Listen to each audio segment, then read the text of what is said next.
Juliane, boa tarde a todos, né? Boa tarde a doutora Karina, a doutora Fernanda, Sarinha que está aqui, Juliane.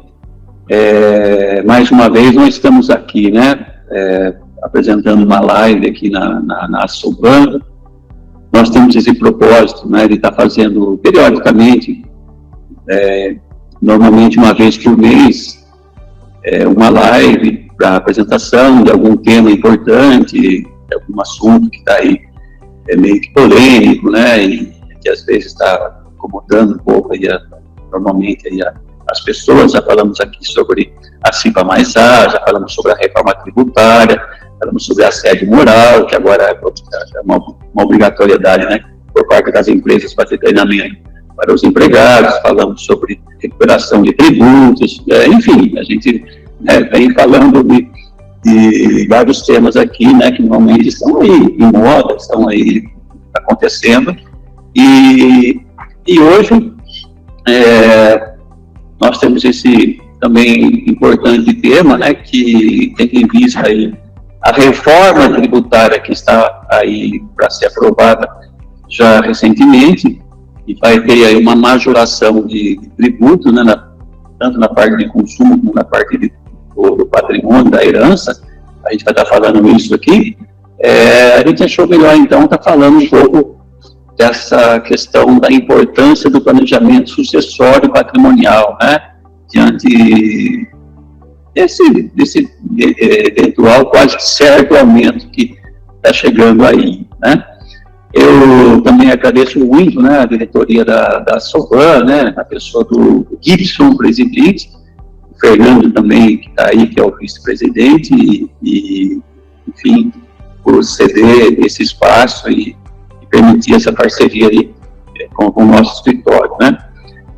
Muito bem, então, a gente poderia, então, começar a falar aqui. O nosso propósito seria falar aí uns 30 minutos, na verdade, não é nenhuma palestra, né, Fernanda e Karina, né? Bate-papo. Exatamente, aquele bate-papo, é uma coisa informal, e também isso com relação aí aos que estão participando, né, desse momento aqui com a gente.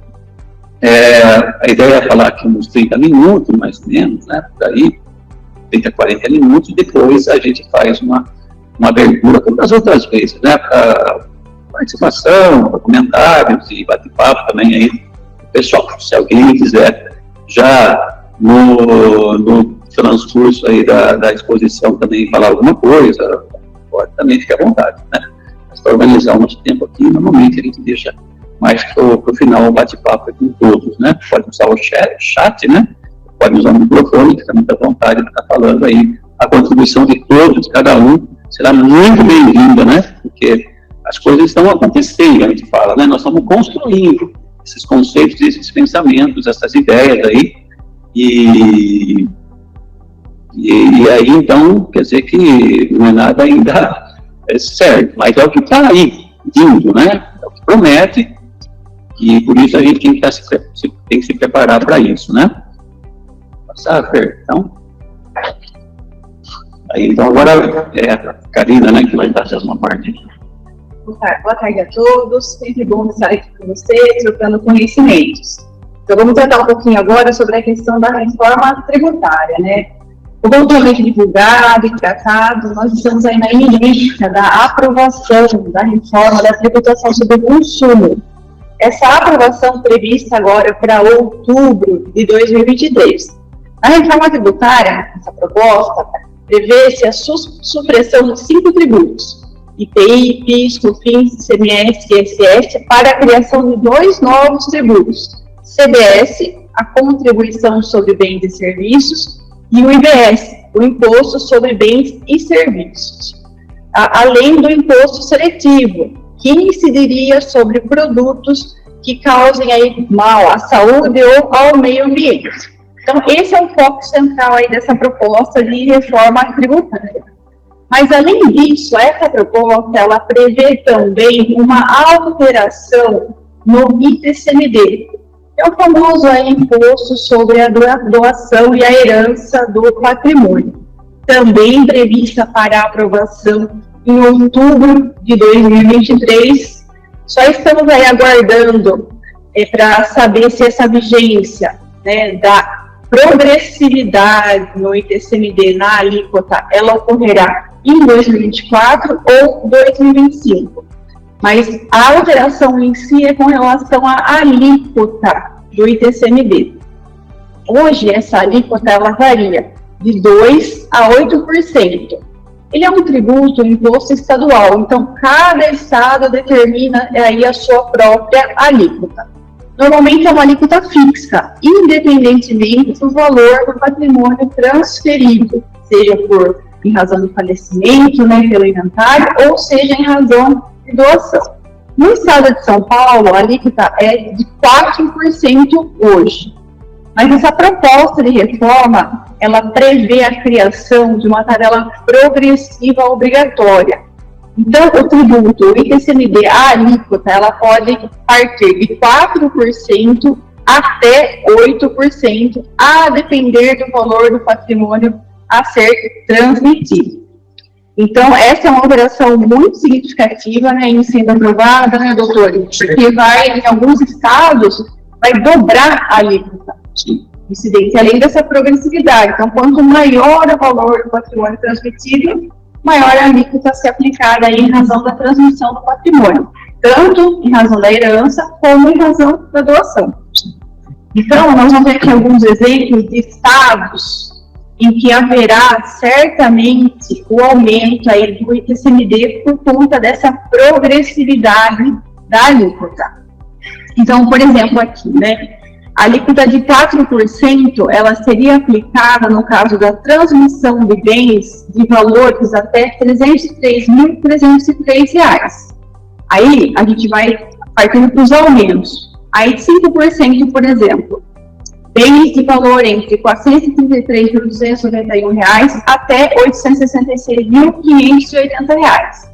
E a gente chega aí na alíquota final de 8%. Então, patrimônio superior a R$ 1.733.161 estaria sujeito à incidência da alíquota de 8%. Quando hoje, por exemplo, no estado de São Paulo, a alíquota é de 4%. Então, é um aumento, uma majoração muito grande, vai duplicar, por exemplo, aqui no estado de São Paulo. Sim. Né? Então, é muito importante a gente lançar um olhar para essa questão do planejamento sucessório, planejamento patrimonial, para que se evite, né, essa majoração do tributo, do ITCMD. Que a proposta é essa, a gente ainda não sabe ao certo como vai ficar, né? Essa é a ideia, esse é o desenho. Mas a gente pode aí ter uma surpresa, além de tudo, né? Sim, essa proposta, né, Karina, ela vai ser, era para ser aprovada agora em outubro, né? Junto com a reforma sobre o consumo, né, do tributo do consumo. Que está lá, praticamente você. Agora, a iminência de ser aprovada. Agora, a vigência dela, só a aprovação é que vai, ao final, lá que vai dizer, né? A gente estima que se a reforma for aprovada esse ano, possivelmente próximo, ou então 2025, já haverá essa majoração da lei. É uma estimativa, na verdade, não é uma certeza. E tem estado, né? Estava vendo uma tabela aí, a parte, não sei se está aqui, mas tem estado que é de 3%. E vai para outro, aí vai cair, no mínimo 4%. Obrigatoriamente vai ter que seguir essa tabela. Dependendo do valor do bem, de 2 vai para 8%. Quer dizer, mais do que 3 vezes mais, né? 3, 4 vezes mais o valor. Então é algo que preocupa. E veja que ali é um valor que não é tão elevado, né? Tão elevado, né? O 8% é 1.700.000. Sim. Né? Porque qualquer imóvel hoje, né? Um imóvel, 2, cotas, empresa, né? Por conta do patrimônio líquido, alguma coisa assim, né? Sim. Porque as cotas, elas são baseadas com a base de cálculo das cotas, no caso de doação, no caso de herança, é o patrimônio líquido. Sim, no caso de cotas ou de sociedade limitada, sim, o valor do patrimônio líquido. Então, se tiver o falecimento de um sócio agora, né, e a empresa tiver, por exemplo, lógico que tem que ter ampliação, né, do regime de bem, mas se a parte do sócio for de R$2 milhões, já vai cair numa alíquota de 8%. Cai no 8%, com a aprovação da reforma. Tanto na doação, em vida, como a herança não está vendendo para depois do falecimento, né? Exatamente. Preocupa não. Um pouquinho, né? Como eu não vou morrer, nunca quero que seja daquele neto, ele pode esperar. Nós vamos um dia, claro, né? Mas esperamos que muito tempo. Mas vai chegar, né? Se a gente não fizer alguma coisa, vai chegar essa conta. Não tem como fugir dela, né? Isso vai acontecer. Né? Acho que vão ir para os exemplos também, práticos. Isso, tem até aqui os exemplos. Não, pode seguir. Ele vai ajudando aqui, então, né? Até puxamos aqui um exemplo, né? De aí, um patrimônio de 2 milhões de reais. Então, hoje, uma escritura pública, né, de um patrimônio de 2 milhões, aqui é muito relativo, né? A escritura pública, ela é meio tabelada, né? Nos cartórios aí, você coloca mais ou menos aí nos 2%, tá? Do valor do patrimônio, mais ou menos aí, né? Tem menos, tá? O cartório por cartório, não dá. E o registro de imóvel, né, que se for da escritura pública, de uma doação, por exemplo, um inventário, depois tem que registrar, né, os imóveis, por exemplo, né, uma ajuda comercial, sei lá o quê, você tem que fazer, no caso dos imóveis, você tem que fazer o registro lá no cartório de imóveis. Mais uma leve cacetadinha aí de uns 2%, mais ou menos aí, né, tem uma tabela também dos cartórios aí. E aí depois antes da reforma, nós teríamos a cota aqui no estado de São Paulo, 4%. Né? Em Goiás, por exemplo, se não me engano, já é 6%, né?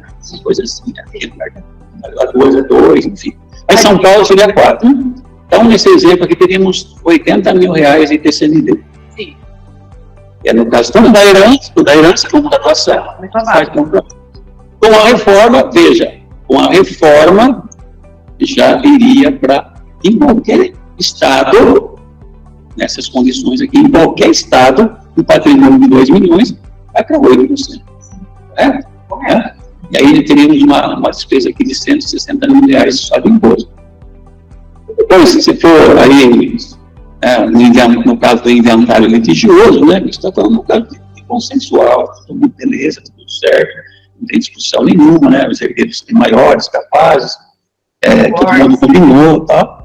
Não tem litígio, mas se tiver um litígio, aí sim, né, a questão, enfim, para resumir aqui, vai para uns 30% do patrimônio, porque tem usado de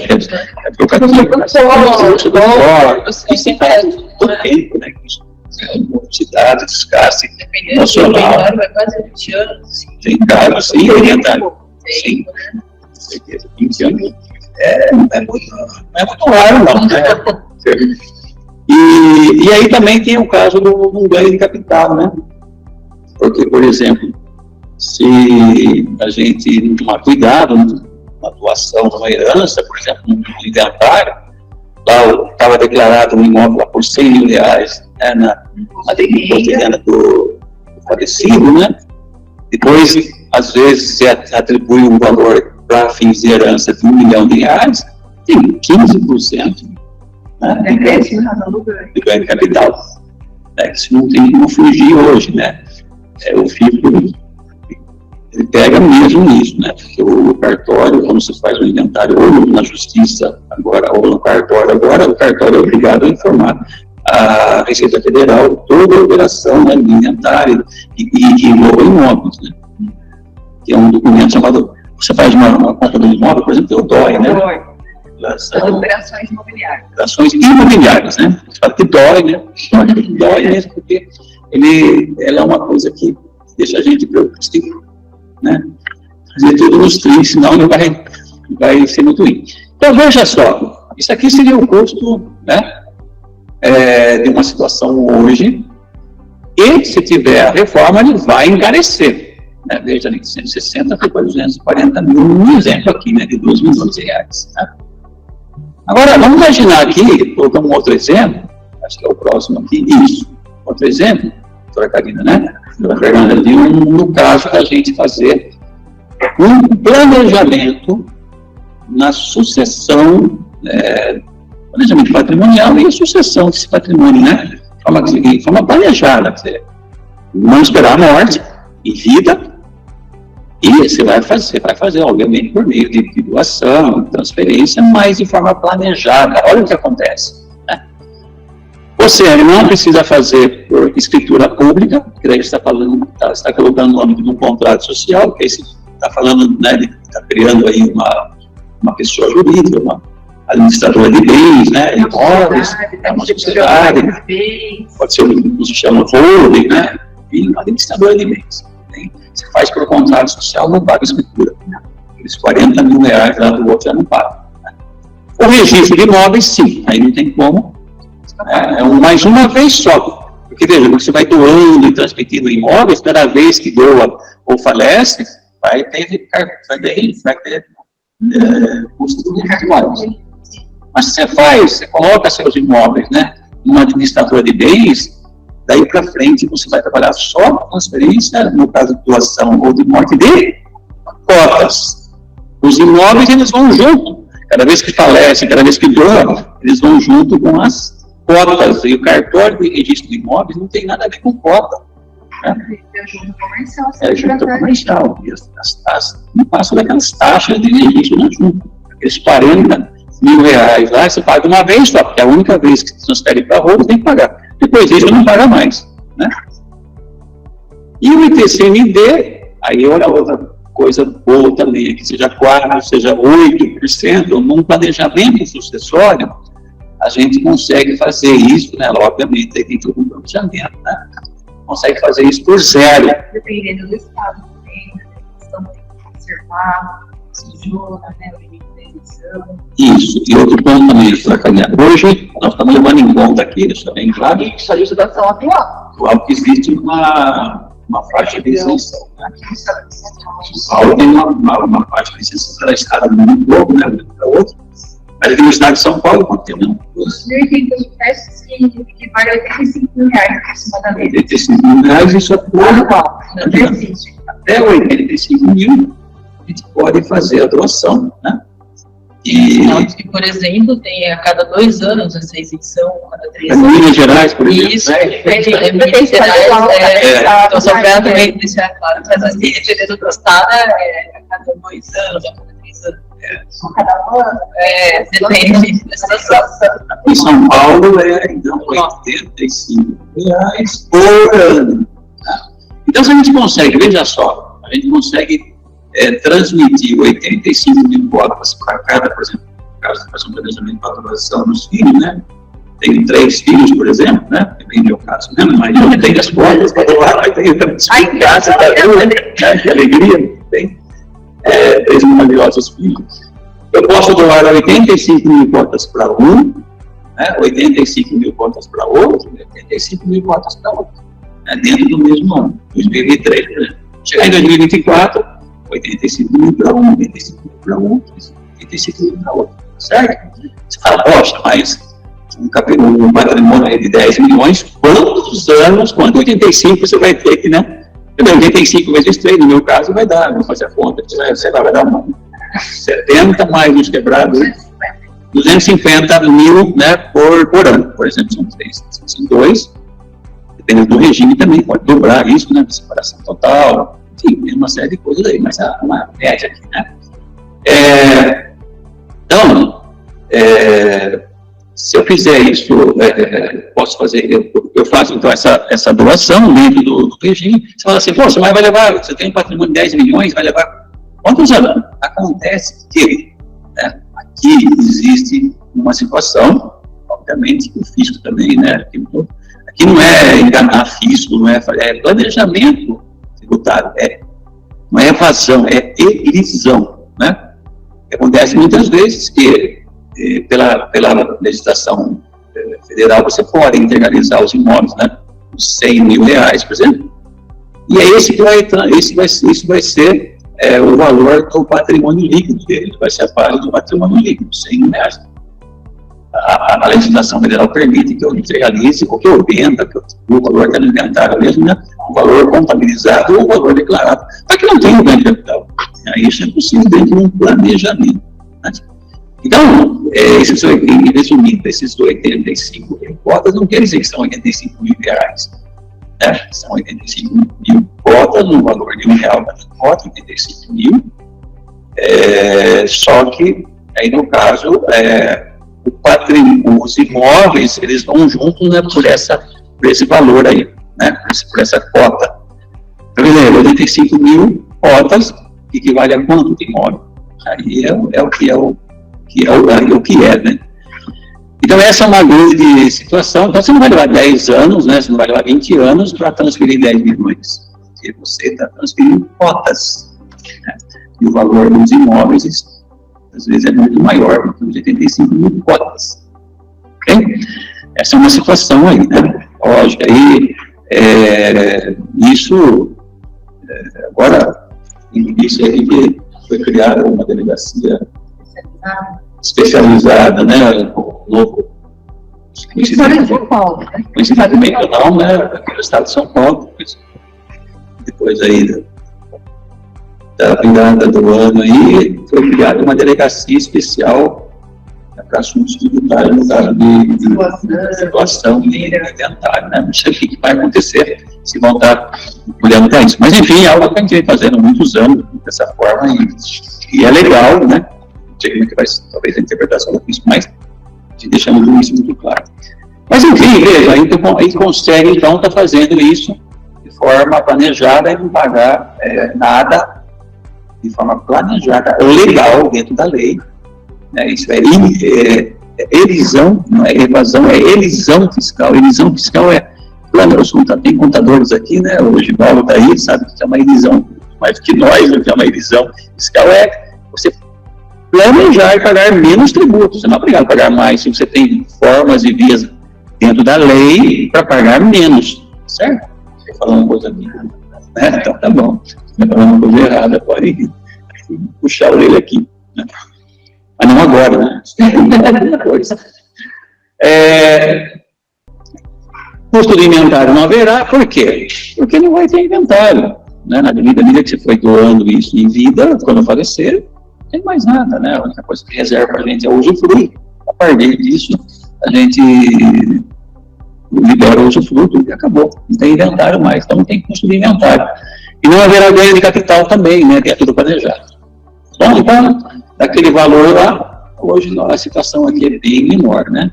260 aqui, uma lei, aqui 85 mil, não vai ser, né? Nós estamos vendendo aqui um patrimônio de R$2 milhões. Perfeito? Perfeito. Muito bem. Então, agora, né, a gente gostaria de falar um pouquinho, né, Fernanda? Justamente, porque assim, nós estamos falando, então, da sucessão do patrimônio, né? Muitas vezes também tem uma pequena confusão entre a sucessão empresarial e a sucessão do patrimônio. E tem uma diferença. A sucessão empresarial nada mais é do que o doutor sempre comenta, né? Passar o bastão dos negócios, da gestão para os filhos, né? Pra passar para frente a empresa, né? Os negócios da família. E a sucessão patrimonial é separar um pouco, né, o patrimônio e já ir planejando de como passar para a próxima geração esse patrimônio, né? Isso, porque, né, a gente, quando fala sucessão empresarial, eu estava conversando com um empresário aqui nessa sala mesmo, né? Ele falou, eu não vou fazer sucessão, não, sabe por quê? Os meus filhos não querem saber do meu negócio lá na empresa. Já falaram, um vai ser médico, outro vai estudar fora. Falei, mas, escuta, tudo bem, uma coisa é a sucessão do seu negócio. Você está falando aqui, né?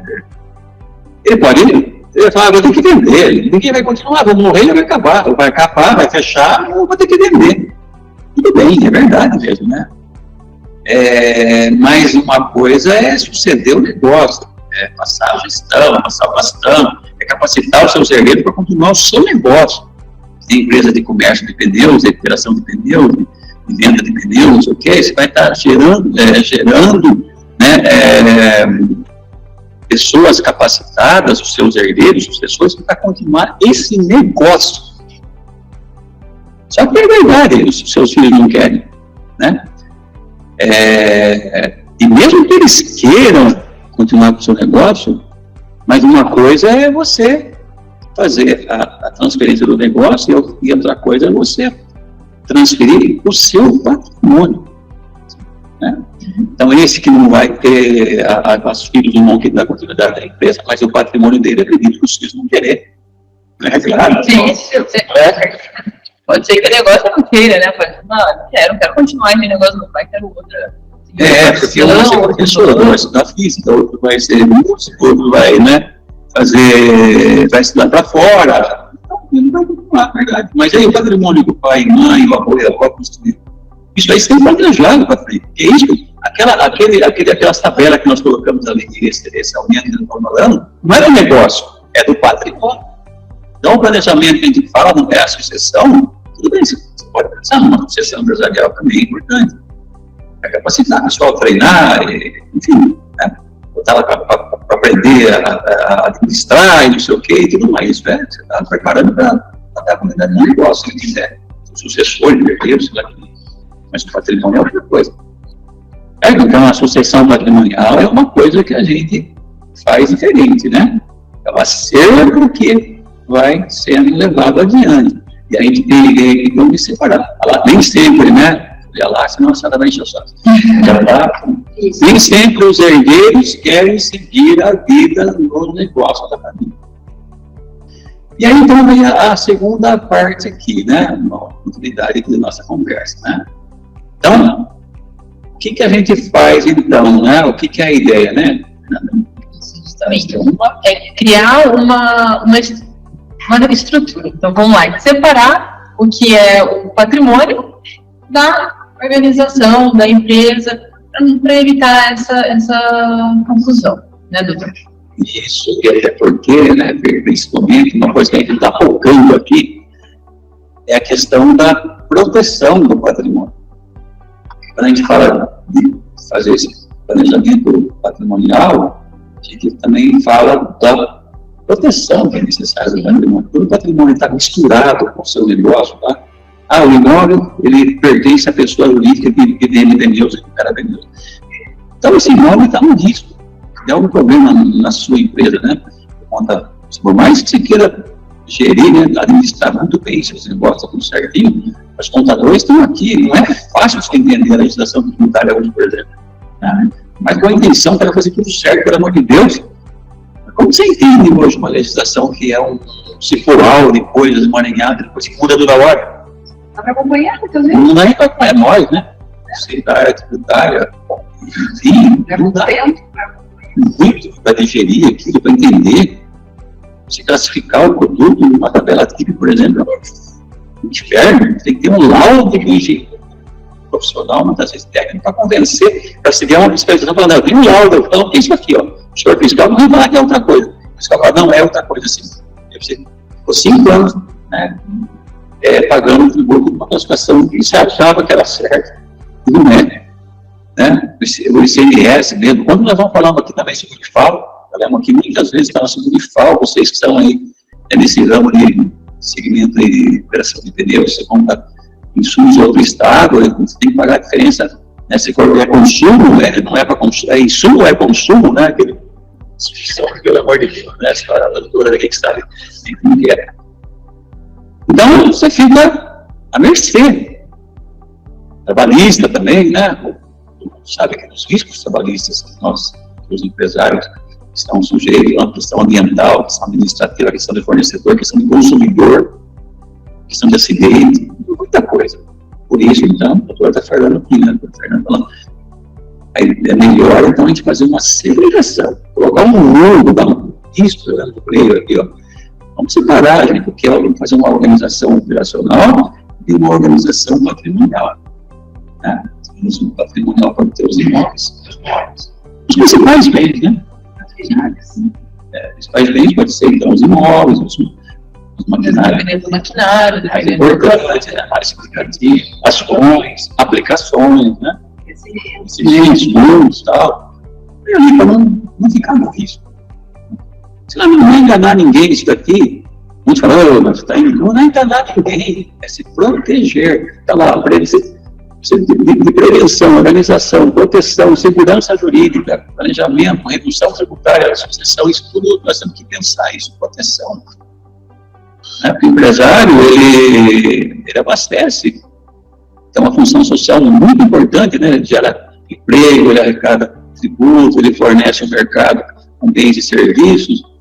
Se der um problema, então ele vai ter que responder, ele que assume o risco da vida, ele sozinho. O ônus é de todos, e o ônus é só do empresário, né? Mais ou menos assim. Se falir, é só você que vai falir, viu? Mas se der todo mundo produzindo, der tudo certo, dando tributo para o governo, está gerando emprego para as famílias, tudo bem, então todo mundo ganha. Mas se der um problema aí, só você, empresário, que perde. Então, empresário, se o senhor quer ganhar, você tem que se proteger também. Não enganar ninguém, se proteja, porque o seu patrimônio também é sagrado, é algo que você construiu ao longo de muito tempo, sua família, seus antepassados, com muito trabalho e tudo mais, inteligência, e know-how, e atividade, enfim, é isso, Então, essa ideia, então, dessa separação, dessa parede. Então, a ideia é criar uma estrutura, diferenciada, separada do patrimônio, para que possa trabalhar a sucessão. E aí vem, então, esses aspectos sucessórios. Que não tem só essa opção, de criar, então, uma estrutura, deixar totalmente separado, criar uma outra CNPJ, também tem algumas outras formas da... Sim, esse foi só um exemplo, entendeu? Muitas dependendo da necessidade. Isso, depende muito da necessidade. Cada caso, dependemos da família, do estado que a pessoa está em comunidade, tem uns 80 anos, poxa, eu estou precisando já viajar por aí, Infelizmente não é para viajar, mas para Israel, mas quero viajar com o mundo agora, eu quero passar o patrimônio aí da frente, e às vezes o negócio mesmo, mas o patrimônio também, e aí vem, mas tem uns aí que estão com 40 anos, então, às vezes, ele mesmo é o próprio proprietário do negócio, o proprietário da estrutura, porque os filhos não lidam muito novos, e tudo mais, e tem tudo cada situação, cada caso é um caso. Vamos falar um pouquinho sobre os aspectos, desse planejamento, e justamente a ideia é sempre passar, fazer patrimônio para a geração seguinte, deixar os mais velhos com o risco, e os mais novos virem com o... Vamos falar dos mais experientes, os mais experientes.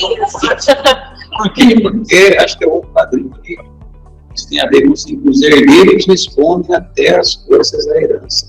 O nosso ordenamento jurídico, que é o Fernando joga o patrimônio para frente na geração seguinte, e o risco fica com a geração mais experiente, Porque a regra nossa é assim, os herdeiros, eles respondem até as forças da herança. O que eles exigem, muitas palavras, Os pais experientes, quando eles falecerem, se eles tiverem um patrimônio de, vamos colocar aqui, um exemplo bem fácil para a gente, um patrimônio de 500 mil, mas tem uma dívida de 400, ele tem um patrimônio de 500, quem faleceu, mas a dívida dele é de 400, certo? Tem 2 filhos, não esqueci as coisas, ele tem 2 filhos.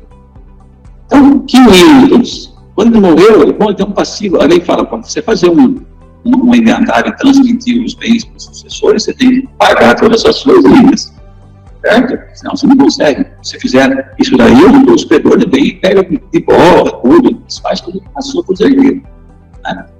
Então, eu tenho 500, eu falei sim, mas eu tinha uma dívida de 400. Bom, 500 consegue, em regra, pagar 400, paga, ainda sobra 100. Tenho 2 filhos, 50 para 50 para cada um. Beleza? Os filhos receberam aquilo que é o bom, que sobrou de bom, que é os 100 mil. Mas vamos colocar o contrário. Eu tenho um patrimônio de 400 e tenho uma dívida de 500. Daí, eu tenho um patrimônio de 400, mas tenho uma dívida de 500. Aí ficou um pouco mais complicado, O 400, que é o meu patrimônio, paga a dívida de 500? Não paga. Vai sobrar uma dívida de 100 mil. Essa dívida vai para os herdeiros? não vai para os herdeiros. Então, em outras palavras, ela morre no caixão falecido, né? Por quê? Porque os herdeiros, eles respondem até as forças da herança. Qual é a força da herança nesse exemplo? 400 mil. Eles deixaram de receber 400. Eles receberam 400. Mas como o pai tinha uma dívida de 500, eles responderam até a força da herança de 400. Depois disso, eles não respondem mais. Isso é uma dívida. Então, Deus pode responder dívida, né? Se meu pai tem uma dívida muito grande no negócio que ele tem aí, eu estou o resto da vida arruinado, né? Porque eu não posso não posso abrir meu negócio, não posso ter dívida. Meu pai faleceu, eu vou herdar, vai transmitir para mim, tem que pagar a vida dele. Não existe. Por isso que o patrimônio vai na geração seguinte, porque a dívida não contamina o patrimônio, está na geração seguinte. Os herdeiros não vão responder pelas dívidas. E o patrimônio ele fica, em regra, dependendo, como a Fer falou, de cada situação aqui, o patrimônio fica com os mais novos, né? E os mais experientes, os riscos. Atividade econômica, às vezes, tem risco. Mas, pode ter. E direcionar os bens e direitos em vida de forma planejada. O doutor estava falando, né? Fazer isso de forma, aos poucos, né? De forma planejada, né? Fazer um pouco por ano dentro até mesmo da isenção, né? Do CMD, igual a gente estava comentando aqui agora há pouco. Isso, Fer, o que é, né? A gente, isso você está falando, e também assim, ó. Eu já tenho 60, mais de 60. 60 e poucos. Não tenho patrimônio, certo? Tem 3 filhos, eu falei, né? Mas assim, eu posso, eu com a minha esposa, podemos, o pouco que nós construímos, ver em vida, na nossa vida, isso que é direcionar bens e direitos em vida, de forma planejada. Eu vejo como aquilo que eu e minha esposa construímos, como esse acervo todo vai ficar, porque eu planejo isso, né? Eu faço essa transferência, eu faço esse planejamento, eu vejo que depois eu nem tem que fazer inventário mais nada, não tem custo, não tem mais nada, vamos receber tudo belezinha. Sério, não vai ter briga. Vai ter briga porque nós já colocamos assim, o patrimônio é nosso, não vai ter diferença para uma para outra, normalmente faz tudo igual. Mas tem um filho, por exemplo, que está mais ligado à empresa, ele talvez seja mais interessante ele receber as cotas da empresa, porque aquele que está nos Estados Unidos, que é músico, ele vai receber cota para quê? Vai ficar disputando com aquele que... Então, ele receber as cotas e os outros vão receber outras parcelas de patrimônio. Estou vendo, eu planejo isso. Posso fazer isso. E posso também no testamento, vai falar do testamento depois, né? Então, segundo o testamento. O testamento fala, mas eu quero direcionar um pouco mais do que é meu, né? Em vida, o planejamento, o testamento é uma coisa que a gente consegue fazer isso. Mudar um pouco a regra da sucessão. Tem uma regra na lei que fala, quando faleceu, se não tiver testamento, é o que a lei determina como seja. É igual para todo mundo, né?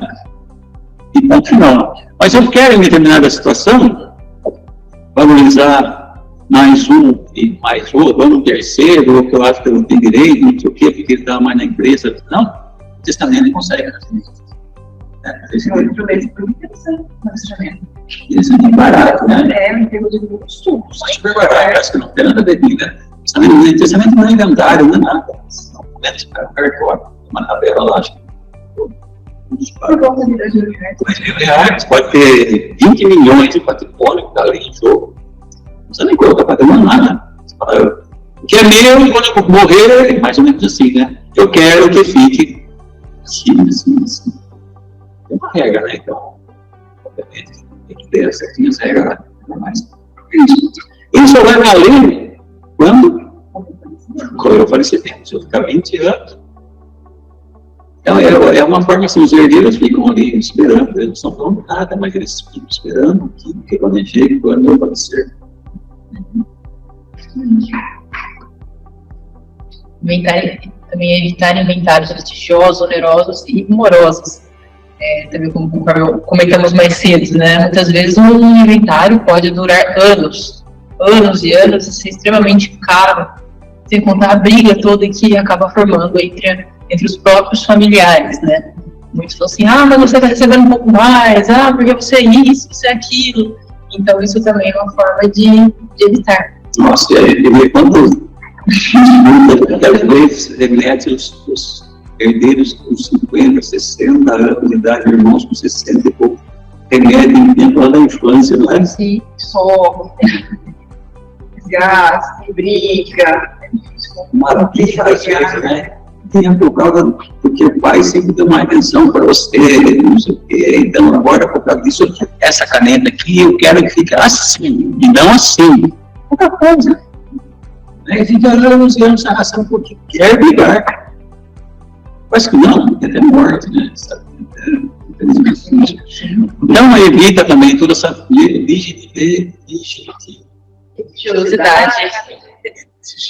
religiosidade.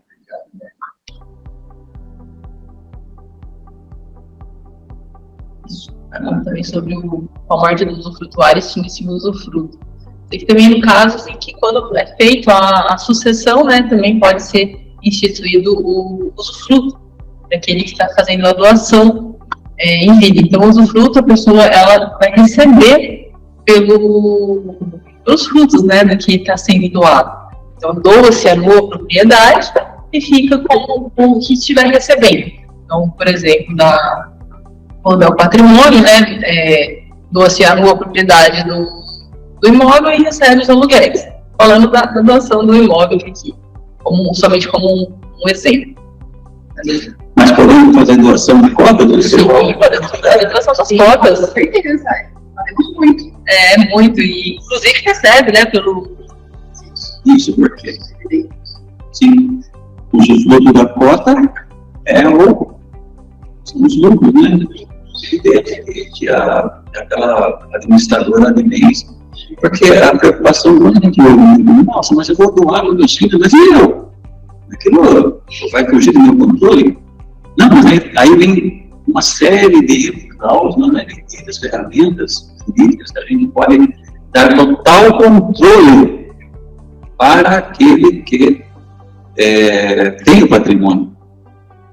Como foi dito aqui, a doação de cotas, no caso, né, ele está doando aí a cotas dessa administradora de bens, ou que querem chamar aí, né? Eu dou a minha propriedade e reservo o usufruto. O doador até ele, a esposa.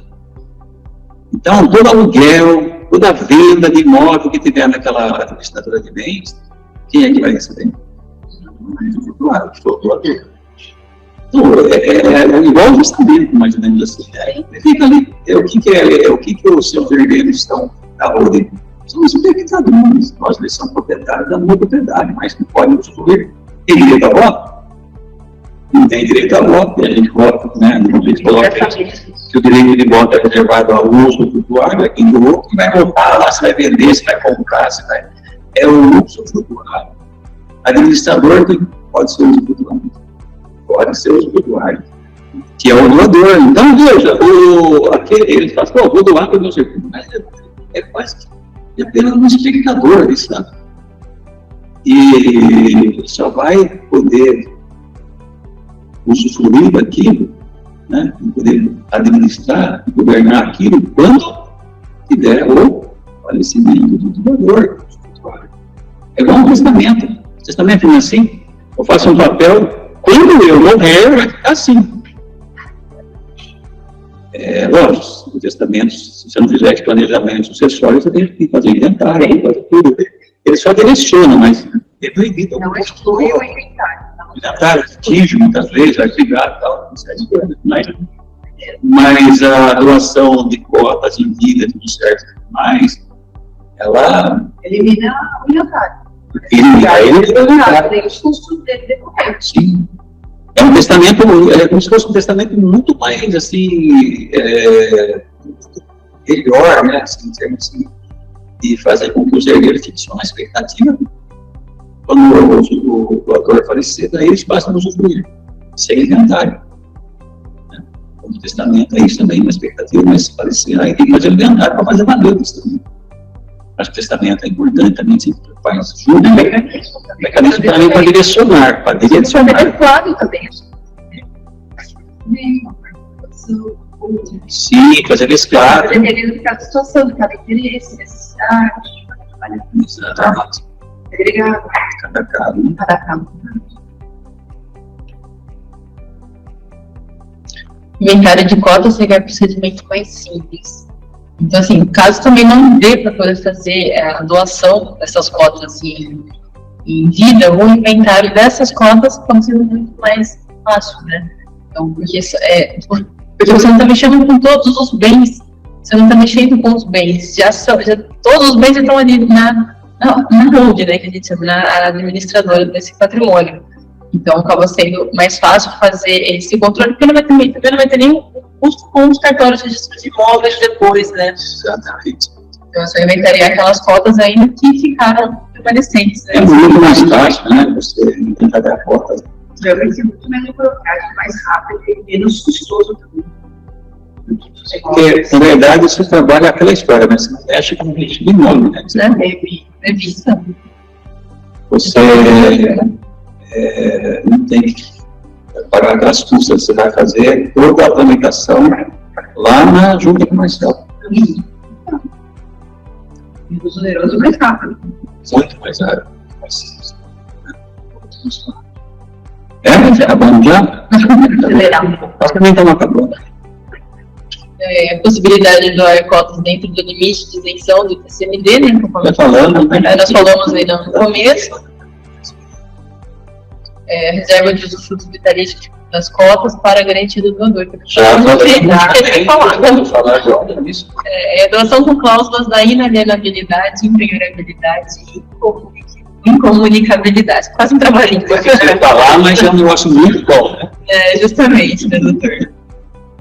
Que, assim, pô, mas vou doar, isso também, né? Vou doar para o meu filho, mas ele já é casado. E aí, como é que fica a esposa do filho, dependendo da origem de bem, né? Você está doando, recebendo gratuitamente, não tem comunicação. Mas a gente já coloca isso, né? Para não ter dúvida mesmo, né? Se o doador doa as cotas, já coloca, doando para minha filha, mas isso é incomunicável com o cônjuge dela. Se você não casou ainda, se ela casar, não vai comunicar, é dela. Poder, no caso, né? Ah, mas ele pode vender? Não, porque a gente vai colocar uma cláusula de inalienabilidade. Inalienabilidade é que ele pode fazer a venda, não pode vender, não pode vender as cotas. Veja como que é tudo travado, né? E da impenhorabilidade. Impenhorabilidade, então, se o filho, Deus o livre, bateu o carro lá, um acidente, tem uma indenização em cima dele, né? Uma dívida dele, né? E o que ele tem? Ele tem as cotas da administradora de bens. Pode penhorar? Não, porque ela é impenhorável. Isso aí é super garantido no direito. É a vontade do doador, isso tem que ser respeitado. Né? Então, se penhora também aqui, que está gravado com a cláusula da impenhorabilidade. Veja que é algo assim, super legal mesmo, né? Seguro, né? E também da inversão, tem possibilidade, então depender das casas, pode trabalhar específico. A inversão também é assim, pô, mas se eu dou o meu filho, mas se ele morrer antes de mim, para acontecer isso. A inversão que acontece.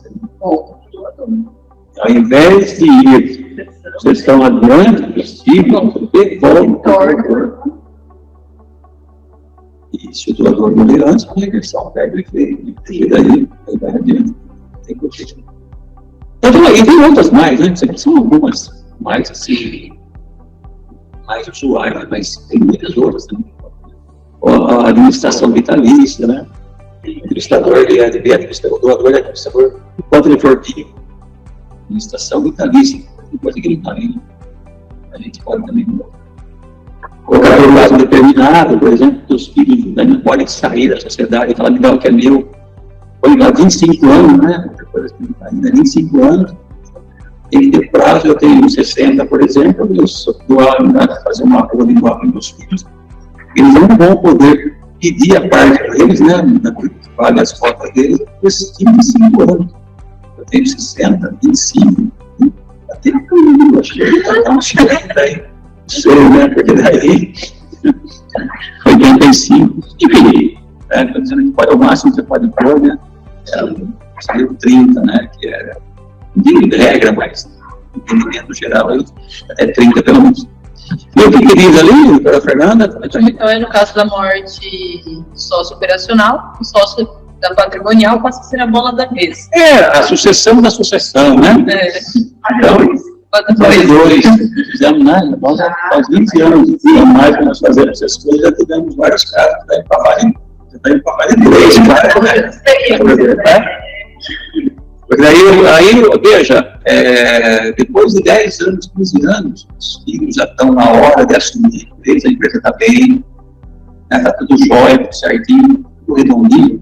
Os filhos, eles podem, os pais podem sair, vão viajar, eles querem isso aqui na empresa.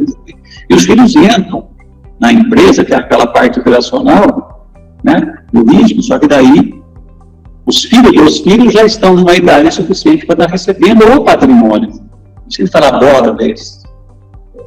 Bola deles, não, agora só fez assumir o risco e passa para os netos. A geração na frente, o patrimônio. Isso é cada caso, que vai ver se está maduro, se está na hora, né, se já é oportuno, como é que está a situação da empresa. Se tiver dívida na empresa, não vou entrar lá. Não vou entrar na empresa para não receber dívida. É justamente para isso, né, para segregar o patrimônio da dívida. Só vou entrar na bola vez na empresa se tiver tudo bem. Se não tiver, não sou obrigado a entrar. Deixa lá. Crime, novidades, qualquer alguma coisa assim. Certo? Tem mais alguma coisa? Muito bem, né? Eu acho que é isso, né? Esse é o recado de hoje, né? Enfim, quer colocar aí? Quer colocar aqui. Será que estão aí? Não sei. Estamos falando aqui. Acho que está aí, né, Juliane? Está por aí? Estamos ouvindo, Juliane? Não, doutora Demir, sim. Agora sim. Estamos ouvindo. A gente estava falando aqui, Juliane, sem ver, porque a gente não conseguimos colocar o visual aqui da turma, né? Só estava. Então, falando, nossa, estamos falando aqui, será que o pessoal está aí ainda? Não, estamos sim. Estávamos quietinhos aqui, prestando atenção. Pelo menos eu fazendo a minha colinha aqui. Muito bem, legal. Agora tem aquele momento, né? Doutora Ademir, esse material depois é possível disponibilizar esse conteúdo para a gente encaminhar? Com certeza, será encaminhado, né? Ótimo, perfeito. Bom, nós temos ainda mais um tempinho aqui, e geralmente esse restinho, esse término a gente utiliza para algumas perguntas, para alguns esclarecimentos. Gostaria de saber um pouco do pessoal. Arlindo. Oi, Arlindo, boa tarde. Aí é 8%, acima de 500, se não me engano. Arlindo. É que, na verdade, é acima de 300. Quer falar, Arlindo, por favor? Na Bahia é de 4 a 8 e 8 acima de 300 mil, eu digitei errado. Ok, ótimo, muito bem, olha só. Eu queria tirar uma dúvida. Tem uma situação que eu acho que evita também o cascateamento. O que eu falo? Se meu avô transfere patrimônio para meu pai, vai pagar ITCMD, vai pagar ITBI, vai pagar tudo. Depois meu pai passa para mim, depois eu para meu neto, se estando com uma holding, eu evito isso, correto? Sim, perfeitamente. Lógico, você tem que ir transferindo de geração em geração. Você vai transferir. Eu não vou, mas o ITCMD eu só pago uma vez, porque o ITCMD eu vou pagar, o ITCMD não, o ITBI. Que muito bem. Eu vou transferir uma vez só, que eu vou estar transferindo para para a holding, correto? Nossa, verdade, bem lembrado, porque a gente falou ali no nosso quadro ali, o Arlindo levantou muito bem essa questão. Nós falamos lá. Nós falamos ali que o registro de imóveis a gente paga lá uma vez. Mas o ITBI também, o ITBI, quando você integraliza os imóveis na holding, você paga o ITBI, porque ela é uma holding imobiliária, né? Isso. Mas é uma vez só, depois nunca mais. É isso. Exatamente. Você acaba evitando o cascateamento. Tem razão, tá vendo? O ITBI tem que também colocar ali que só paga uma vez. Né? Aí, qual é a minha dúvida que foi gerada? Quando essa transferência de cotas, paga-se o ITCMD do mesmo jeito, sempre vai pagar o ITCMD, correto? Se fizer a doação dentro do limite de isenção, Arlindo, não vai pagar. A doação tem que ser planejada, como vocês citaram o exemplo, Isso. no estado de São Paulo, 85 mil cotas por ano, e para cada herdeiro ou sócio? Para cada herdeiro, até 85 mil para cada herdeiro, isso. Então, ele teria, vou usar novamente o exemplo, meu pai, 3 filhos, transferiria, ele de imediato transferiria para a gente os 3 filhos, aí eu teria que botar meus filhos, meu irmão e os irmãos, todos botar os filhos para depois continuar fazendo a sucessão. Seria isso na empresa? Os seus irmãos, ele está numa geração equivalente à sua. Mas meu pai já não faz mais parte da empresa. Aí, agora é a sucessão da minha linha para baixo. Sim, então, perfeito. Meus filhos e meus sobrinhos teriam que entrar na empresa e a gente começar a fazer essas doações. Sim, certo? Exatamente. Se veio do seu pai para você, se eu entendi, e você quer dar seguimento para os seus filhos ou para os seus sobrinhos, eles vão entrar na holding, sim, e você passa a doar as cotas para ele na medida que cabe a cada um. Perfeito. E dentro da isenção. Exatamente. Essa seria a doação, aproveitando o limite de cada estado, fazendo Perfeito. isso. Mas caso não tenha possibilidade de fazer essa doação, acontece alguma infortúnio que chega a necessidade de fazer imediatamente. Eu já tenho a holding, já está com todo o patrimônio lá dentro, aí já foi feita toda a tramitação e eu preciso. Aí vocês falaram que o inventário passa a ser sobre as cotas e o ITCMD seria sobre a transferência de cotas. Aonde fica a dúvida? É feito balanço, aproveita-se o balanço, faz um valuation, ou é pelo valor do capital social? Muito boa pergunta, excelente. Isso. Veja, quando a gente fala em cotas, né, a gente trabalha também bastante com M&A, né? E se muda isso de estado a estado ou é uma legislação federal? Certo. Desculpa, eu não dava, cortou um pouco, achei que você já tinha terminado, então acabei que você está falando aqui, você estava falando aí. Que pensei nesse complexo. Veja só, bacana que você falou aí, até bom a gente colocar isso aqui na discussão, né? A gente fala assim, até enquanto trabalha com M&A, venda de empresas, tal, a dissolução de sociedade, quando falece um sócio, quando o sócio quer sair da sociedade, quando ele é expulso, né? No caso de doação, por exemplo, não se mexe com cotas, por exemplo. Qual é o valor da cota?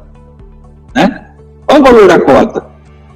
Dependendo do prisma que você olha, ela tem um determinado valor. Então, por exemplo, aí você pode ter uma cota, está lá no contrato social, que a gente chama de valor nominal. Valor nominal. Está lá, por exemplo, 500 mil reais de cotas, né, o capital social no contrato social. Aquilo é nominal, ele é base para determinados fins.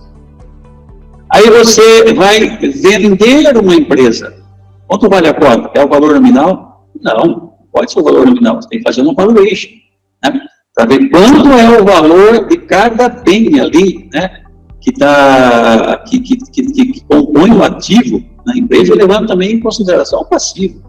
Mas é uma que chama de balanço de determinação, né, balanço de valor real, e aí tem o patrimonial e tem também o econômico, né, uma série de coisas que também se pode a tarde toda discutindo aqui, né. Mas aí você vai fazer, então, uma avaliação para ver quanto que é o patrimonial, que é o ativo menos passivo, e é o patrimônio líquido real, ou é o ativo menos passivo mais o fluxo de caixa descontado, que é a projeção de lucro, a viabilidade, não sei o que é o valor econômico. Só que para fins de aqui, falando aqui no que você perguntou, né, qual é a base para a doação de cotas? A base de cálculo para a doação de cotas. No estado de São Paulo, né, a legislação diz que é o valor venal das cotas. O valor venal das cotas se tem aceito na prática, e penso que a gente tem feito também nos outros estados, isso tem acontecido em outros estados, veja, não é uma coisa clara, mas tem aceito que é o valor do patrimônio líquido. Mas não é o patrimônio líquido real, isso da avaliação, é o patrimônio líquido contábil. É aquele que o contador apura, que não é o real, veja. E a isso tem uma grande vantagem. Por isso que eu falo, a gente fala, no inventário de cota, você tem uma vantagem. Porque o patrimônio líquido contábil, vocês contadores, né, sabem muito bem, empresários, administradores, normalmente ele é menor que o patrimônio líquido real dos bens, o valor das cotas, né? Então, para fins de resumindo, respondendo aqui a sua pergunta, para fins de definição de base de cálculo da doação de cotas, não é o valor nominal do contrato, não é o valor apurado em valuation, é o valor do patrimônio líquido contábil, aquele que o contador faz.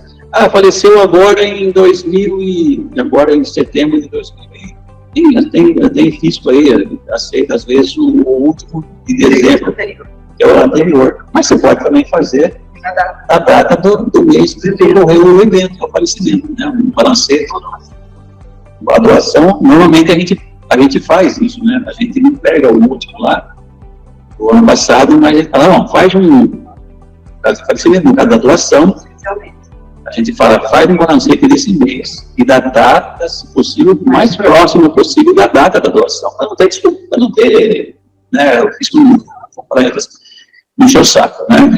E o fisco também, estou falando que está certo, também tem responsabilidade, o fiscal, o Estado, tudo mais, da tributação, está certo.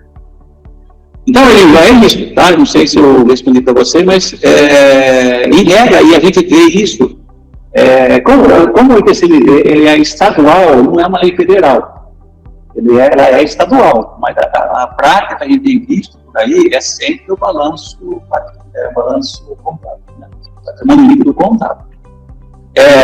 Então, é o patrimônio líquido contábil e vale, pelo que a gente tem visto, para todos os estados, embora seja uma legislação não federal, ela é estadual, de cada estado, porque a competência do IPCMD é estadual. Quando está se falando em reforma tributária, seria também uma unificação, seria uma base só, uma lei só federal, deixaria de ser individual para cada estado? Quando lá no começo da apresentação de vocês, há uma possibilidade de uma unificação, ou como está se falando de ICMS, deixa de existir e o ITCMD seria uma base nacional?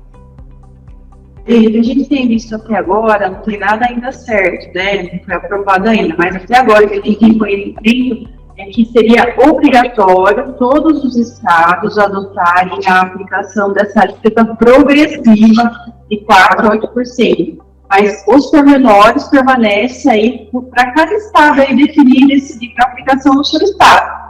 Então, a base, a alíquota vem dessa parte da reforma, mas cada estado ainda continua tendo autonomia para outras determinações, exceto a questão da alíquota e progressividade, né? Que daí vem dessa determinação da reforma tributária. Obrigado. Porque o TCMD, ele continua com a reforma ainda de competência do Estado. Não, isso não vai agregar no É. federal ainda. Não é essa a ideia, pelo menos por enquanto, né, que foi divulgada aí, né, oficialmente. Exatamente, porque como a doutora falou, né? Então essa dívida de 4 a 8, ela vai ser obrigatória para todos os estados. A determinação específica nesse ponto. Né? Nesse ponto, a dívida progressiva. Mas as regras aí, cada estado não mexendo, não ferindo, né? Aquele seu padrão, ele pode falar, por exemplo, a questão da base, então. Né? Cada estado pode falar, não, a base para mim é uma valuation. Aí nós estamos no lado também. Perfeito. A título de curiosidade só, tem alguns países da Europa que a taxação é quase 40%. E Aí, só a título de curiosidade, a gente está fazendo um processo de sucessão aqui da empresa e a empresa que está fazendo para a gente, ele, na apresentação dele, ele colocou algumas legislações de alguns países falando que a taxação em cima já tem países da Europa que supera 40%. sim, sim.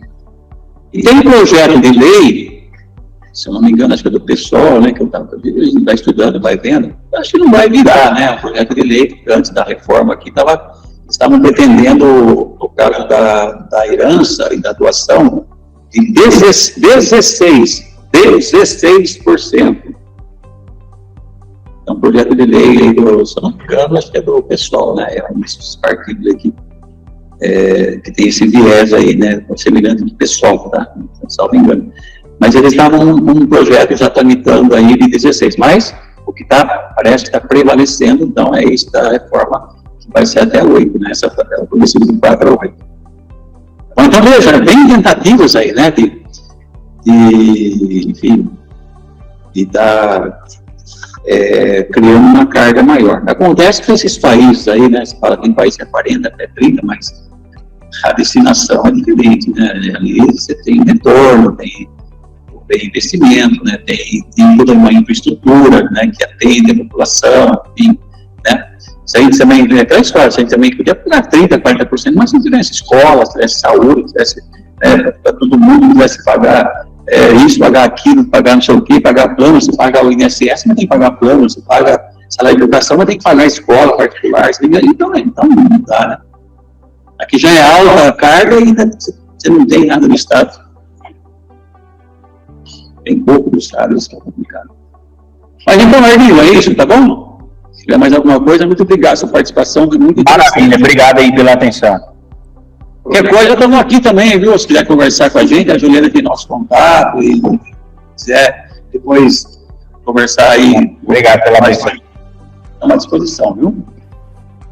Tem mais algum? Acho que eu tenho alguma participação mais de alguém. O Gisvaldo só falou que aqui em Pernambuco já tem uma progressão e vai de 2 a 8. É verdade. Acho que a tabela estava falando de Gisvaldo. Obrigado.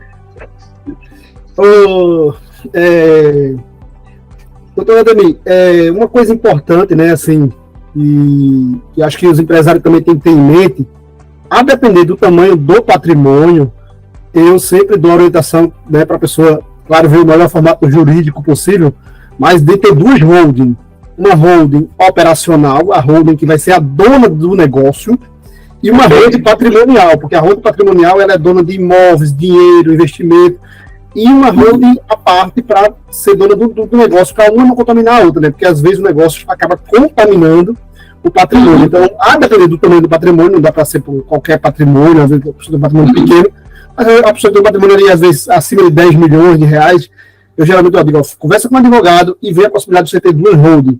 Uma holding que vai ser de participação, que ela vai ser dona das empresas, o cara tem 5, 6 empresas, né, e aquela holding é dona daquelas empresas, e uma holding patrimonial, onde de fato ali, porque nessa holding de participação você pode botar um sócio fora da família, você pode botar, né, várias pessoas, e na patrimonial fica estritamente só a sucessão patrimonial mesmo, né, então eu gosto muito de trabalhar com essas duas hipóteses também.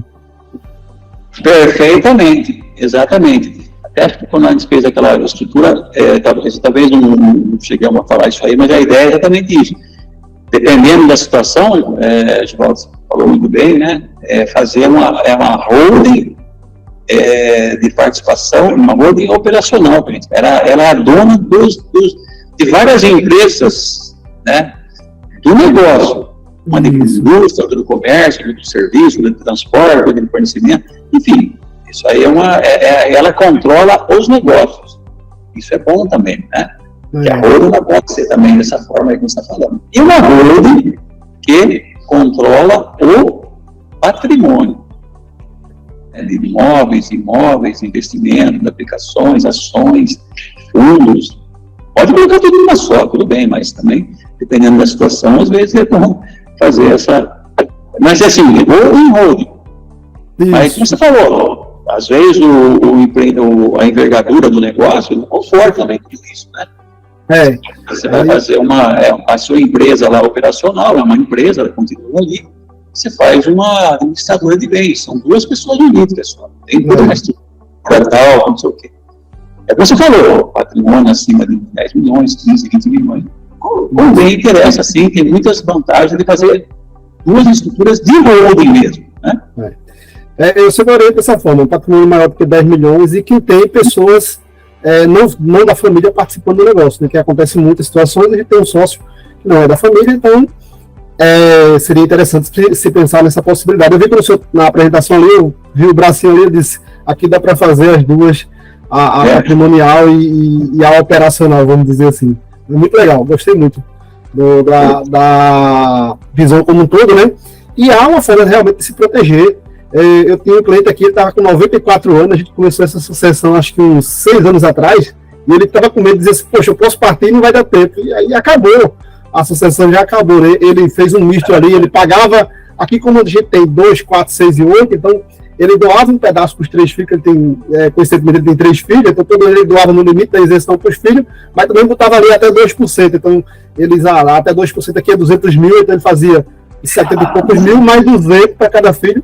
E aí, quando tiver 6 anos, e ele continua vivo, agora está com 101 anos, aí eu estou dizendo a ele, vai chegar em 110 tranquilo. Exatamente. O que a gente faz também, Givaldo, para acelerar, né? Tem vários casos aqui que a gente faz para acelerar essa doação dentro do limite, é fazer a mudança do regime de bens do casal doador. Que o fisco, aqui no estado de São Paulo, pelo menos, né? Em outros também se enfrentou isso daí. Quando o casal está no regime da comunhão total de bens, ou no regime da comunhão parcial de bens, que é a grande maioria, o fisco entende como sendo um único doador. Então, 85 mil sai do casal. 85 mil de um filho, 85 mil para outro filho. O doador, o casal é um doador. Mas se você mudar o regime de bens do casal, ele passa a ser 2 doadores. Porque daí aí a separação total de bens. E hoje pode mudar o regime de bens. É possível mudar o regime de bens. E aí passamos a ter 2 doadores.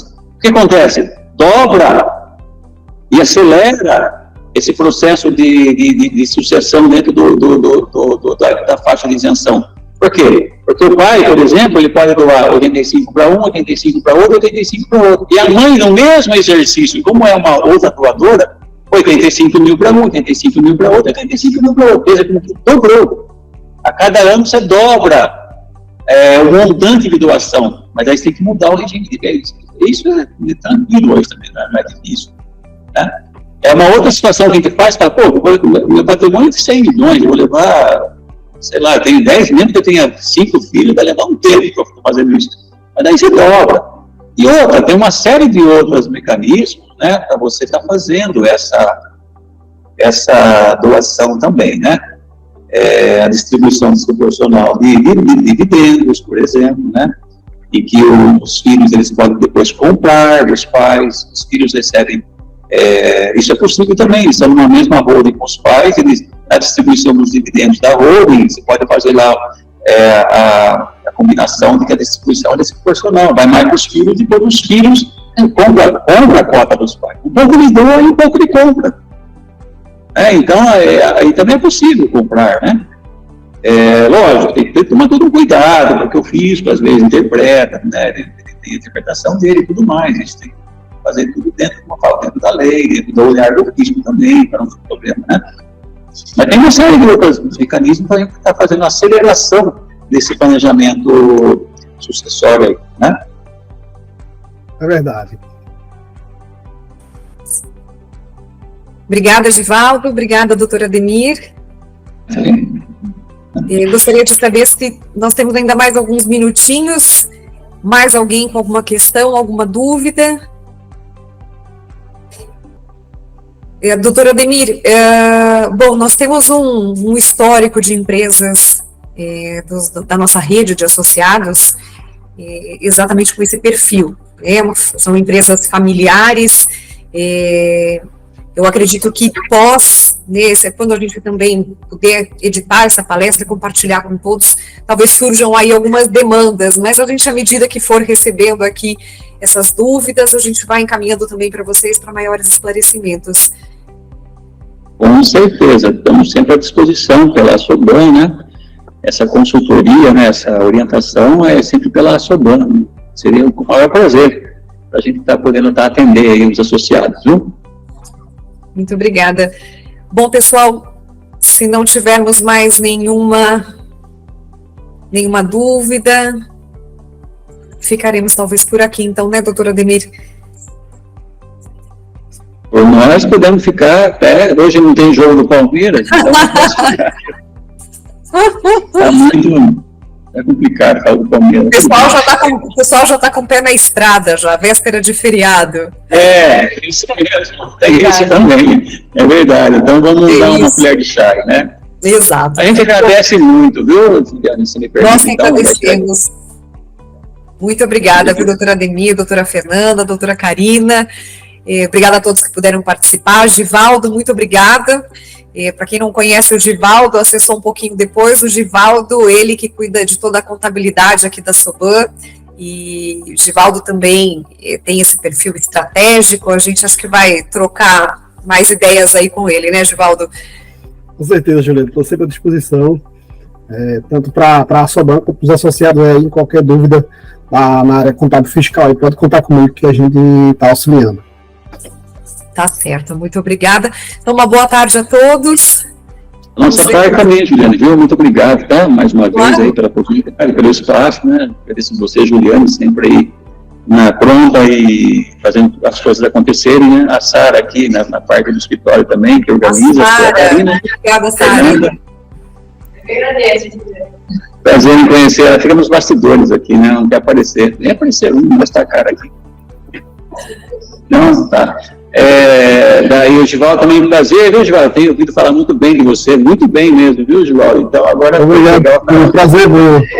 Vocês aí, né? Isso mesmo. Então, tá bom, obrigado a todos, viu? Bom feriado. Obrigada a todos, bom feriado, uma boa tarde. Bom feriado, pessoal, boa tarde. Até mais. Até mais.